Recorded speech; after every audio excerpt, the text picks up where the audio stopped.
46তম জাতীয় বিজ্ঞান ও প্রযুক্তি সপ্তাহ বিজ্ঞান মেলায় তোমরা কোন স্কুল থেকে এসেছো? আমরা এসেছি ছন্দরা হাজী আব্দুল মজিদ উচ্চ বিদ্যালয় স্কুল থেকে। উচ্চ বিদ্যালয়টি কোন উপজেলায় অবস্থিত? এটি ফুলপুর উপজেলায় অবস্থিত। এবং কোন জেলায়? এটি ময়মনসিংহ জেলায় অবস্থিত। গুড।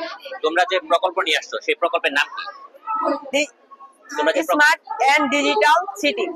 আচ্ছা, আমি যদি তোমাদেরকে বলি যে তোমরা যে স্মার্ট এন্ড ডিজিটাল সিটি সাজিয়েছো, এটা আসলে কিভাবে কি করবে তুমি যদি একটু দর্শকদের উদ্দেশ্যে বলতা। এইটা আসলে আমরা প্রথমে তো এই দিকে নজর আসছে সোলার প্যানেল। এটির সাহায্যে এই পুরো সিটির সৌর শক্তির সাহায্যে বিদ্যুৎ শক্তি উৎপাদন হয়ে সেই বিদ্যুৎ শক্তির চাহিদা পূরণ করবে এই সৌর প্যানেল। এবং এর দ্বিতীয়ত রয়েছে সুপরিকল্পিতভাবে রাস্তা। এই রাস্তা সুপরিকল্পিতভাবে তৈরি হয়েছে এবং এতে রয়েছে ট্রাফিক ব্যবস্থা। এই ট্রাফিক ব্যবস্থা যানজট নিরসন এবং রাস্তার যাত্রীদের ভোগান্তি কমাতে এবং দ্রুত যাতায়াত করতে বিশেষভাবে তৈরি করা হয়েছে। এতে করে সুন্দরভাবে সড়ক ব্যবস্থাপনা তৈরি করা হয়েছে। এবং তৃতীয়ত রয়েছে আমাদের এখানে বায়োগ্যাস ব্যবস্থা। এটির মাধ্যমে শহরের যত আবর্জনা রয়েছে সেটির মাধ্যমে আমরা গ্যাস তৈরি করব এবং এই গ্যাস দিয়ে পুরো শহরের জ্বালানির ব্যবস্থা পূরণ হবে। এর মাধ্যমে আমাদের পুরো এলাকার জ্বালানির চাহিদা পূরণ হবে এবং বজ্রগুলো নিরসন হয়ে যাবে। এবং তৃতীয়তে আমরা এখানে পানি ব্যবস্থা করেছি। আমরা প্রতিনিয়ত আমাদের ভূগর্ভে পানি নিচে চলে যাচ্ছে, তাই আমরা এই হিসাব করে আমরা অপচয়কৃত পানিকে আবার পুনরায় ব্যবহার করার জন্য তা বিশুদ্ধ করব এবং সেই বিশুদ্ধকরণের পদ্ধতিটিও আমরা এখানে দেখিয়েছি। এবং তৃতীয়ত আমরা এখানে তৈরি করেছি বিদ্যালয়। সেই বিদ্যালয়ে রয়েছে নানা রকমের শিক্ষার্থীর প্রযুক্তি। সোলার প্যানেলে যা হলো আমরা তা দেখিয়ে দিচ্ছি এখানে। এই সোলার প্যানেলের সাহায্যে এই সকল এই পাখা এবং সকল বিদ্যুতের বাতি এবং পুরো লাইট সিস্টেমের জন্য রয়েছে বিশেষ করে এলডিআর। এই পুরো লাইট সিস্টেমকে কন্ট্রোল করবে এই এলডিআর।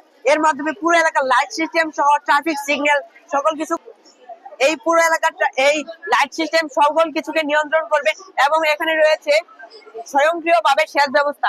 এই সেচ ব্যবস্থা নিয়ে আমাদের স্বয়ংক্রিয় যখন পানির প্রয়োজন হবে কৃষির ফসলে, তখন স্বয়ংক্রিয়ভাবে এই মেশিন তার ফসলে পানি দিয়ে দিবে এবং সেখার মাধ্যমে সকল রাসায়নিক সহ জৈব সার এর মাধ্যমে সকল এই ফসলের ভিতর স্বয়ংক্রিয়ভাবে পৌঁছাবে।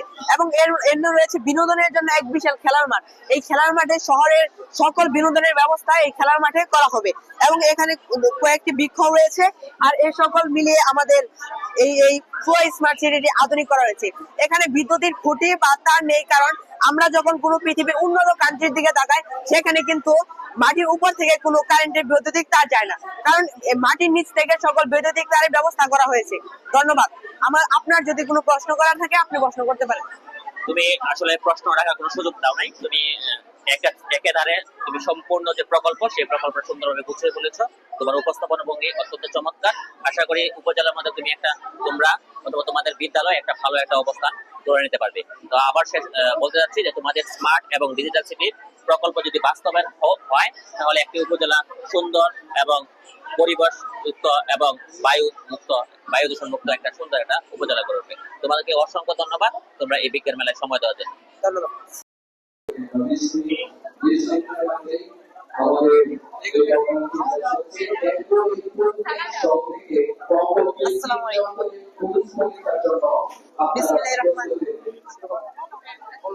বিসমিল্লাহির রহমানির রহিম।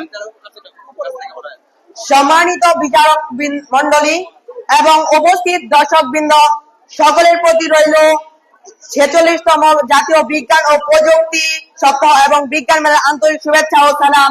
আসসালামু আলাইকুম। আমি মোহাম্মদ রাফিউল হাসান, উপস্থাপক ছন্দরা হাজী আব্দুল মজিদ উচ্চ বিদ্যালয়, এবং আমার সাথে রয়েছে দুইজন সহযোগী। আজকে আমরা যে মডেলটি উপস্থাপনা করতে চলেছি তার নাম ডিজিটাল স্মার্ট সিটি, নতুন টেকসই উন্নয়নের নতুন দিগন্ত। এই সিটির আমরা এমন একটি শহরের কথা তুলে ধরেছি যেখানে আধুনিক প্রযুক্তি এবং পরিবেশের ভারসাম্য রক্ষা উপকরণ দিয়ে সেই জিনিসগুলো তৈরি করা হয়েছে। এখানে আমরা প্রধানত মূলত তৈরি করেছি এই যে সৌর প্যানেল। এর সাহায্যে আমরা পুরো এই সিটির বিদ্যুতের সকল চাহিদা পূরণ করব। এটি একটি নবায়নযোগ্য বিদ্যুতের চাহিদার উৎস এবং এটির মাধ্যমে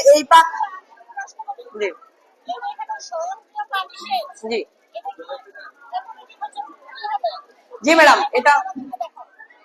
এটা অটোমেটিক যখন ফসলের চাষে প্রয়োজন হবে তখনই এটা অটোমেটিক্যালি পানি দিয়ে যাবে সেই ফসলের মাটিকে। এবং তা হলো আমাদের ভূগর্ভের পানির স্তর ক্রমশ নিচে নেমে যাচ্ছে। তাই আমরা এখানে তৈরি করেছি বিশুদ্ধ পানির এক ছাঁকনের মতো পদ্ধতি। এর সাহায্যে আমরা পানির অপচয় রোধ করতে পারি এবং আমাদের ব্যবহৃত পানি আমরা আবার ব্যবহার করার জন্য এই যে এর মাধ্যমে আমরা পানি বিশুদ্ধ করে সেই পানিকে আমরা দৈনন্দিন নানা কাজে আবার ব্যবহার করতে পারবো। এবং আর আমরা এখানে পানির ব্যবস্থার জন্য এই যে পানির ট্যাঙ্ক তৈরি করেছি, এটি পুরো এলাকার পানির সাপ্লাইয়ের ব্যবস্থা করবে এবং সেই স্বয়ংক্রিয় ফসলের ফসলের ফসলের সেচ পামেও সেই পানি সরবরাহ হবে। এবং দ্বিতীয়ত আমরা শহরে কিন্তু আমরা প্রতিনিয়ত জানি বজ্র জমা হয়, এই বজ্রের সাহায্যে আমরা এখানে বায়ু গ্যাস পদ্ধতি চালু করেছি। এর মাধ্যমে শহরের পুরো বজ্র কমে যাবে, আবার কি আমরা বায়ু গ্যাস ব্যবহার করতে পারবো, শহরের বায়ু গ্যাস চাহিদা পূরণ হবে। এবং এখানে রয়েছে বিদ্যালয়।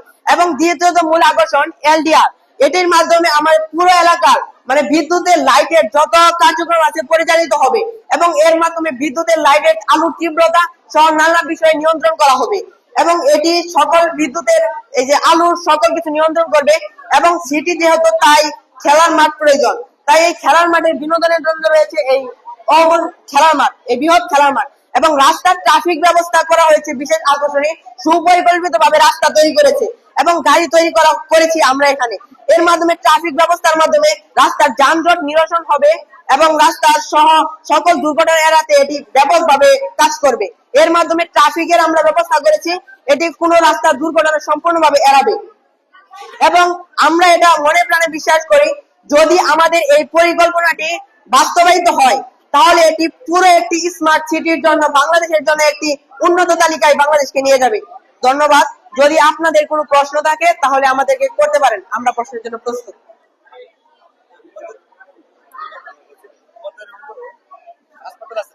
জি, হাসপাতাল আছে।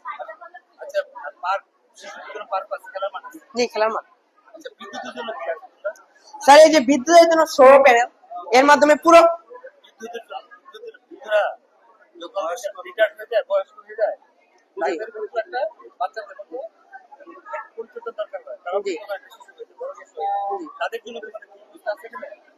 এখানে বিদ্যালয় হাসপাতালের কাছাকাছি কোনো একটি মানে এলাকা আমাদেরকে মানে একে ছোট ম্যাপ তো তা বোঝানো সম্ভব হয়নি।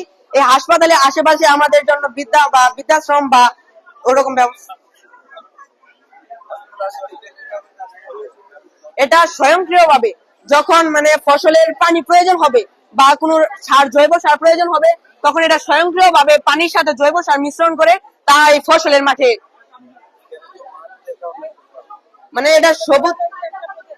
জি জি, একটা প্রজেক্ট মানে এই সবুজ আবৃত এই ফসলের মাঠ। জি, আর সবুজ গাছ, এই যে সবুজ, এটা পুরো এলাকার পানি মানে পানি সরবরাহের এবং সাপ্লাইয়ের জন্য এটা ব্যবস্থা করা হয়েছে। এটা ম্যাডাম পানি বিশুদ্ধকরণের একটি পদ্ধতি।